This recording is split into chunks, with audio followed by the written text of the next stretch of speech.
Hi there, I'm Mrs. Martinez. I'm one of the social studies teachers here at Inca, and I will be talking to you about Social Studies 7. So let's first talk about how the course works.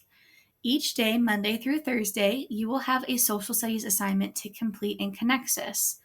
This can either be a quick check, a test, a quiz, or a portfolio. We won't have any coursework on Fridays. Live lessons will take place on Mondays and Wednesdays at 1 p.m. Eastern and 2 p.m. Central. The only required school supplies are your laptop.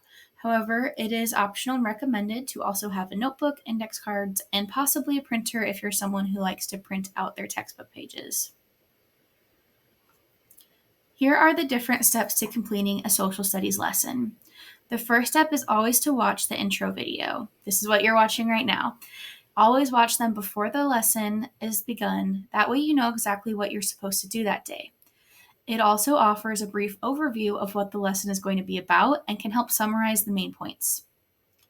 Next, you're going to find your textbook pages. I'll show you where to access those in a minute. Usually they're at the bottom of the instruction pages. Once you're in the lesson pages, watch any embedded videos in the lesson pages and the textbook pages, but you don't need to do any of the accompanied activities.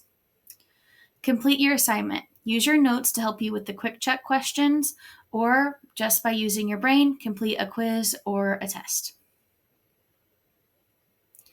Now let's take a look at how to get to your textbook. The first thing we're going to do is go to the course outline. This is if you are in the view of the whole course. Now, if you are looking at your planner, you can just click directly on that lesson and it will take you to that day's lesson.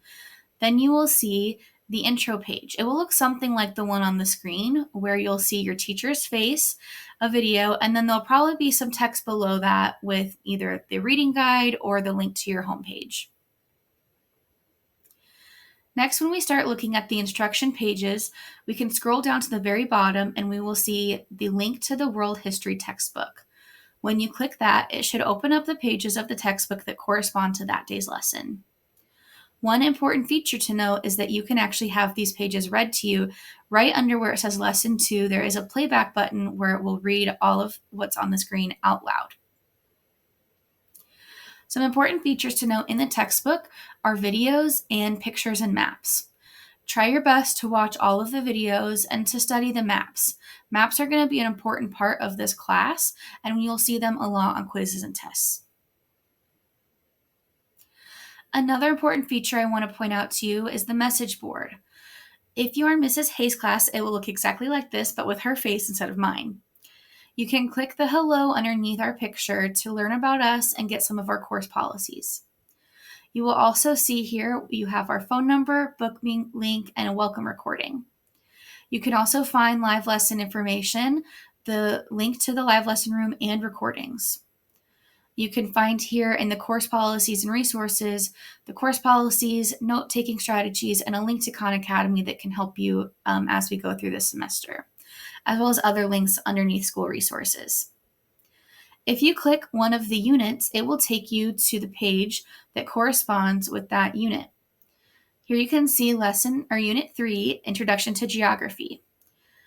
Underneath Unit Resources, you can find guided notes, which you can complete for extra credit.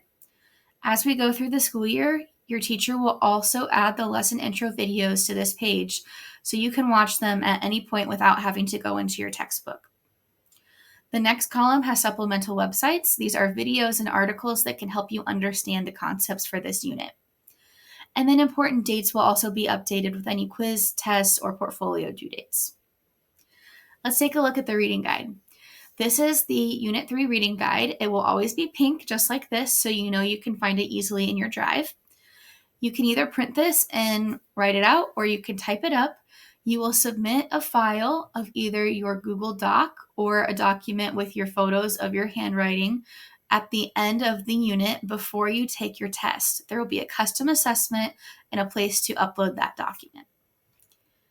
If you have any questions at all about any of this or need extra help, please reach out to your teacher. Have a great start to the school year.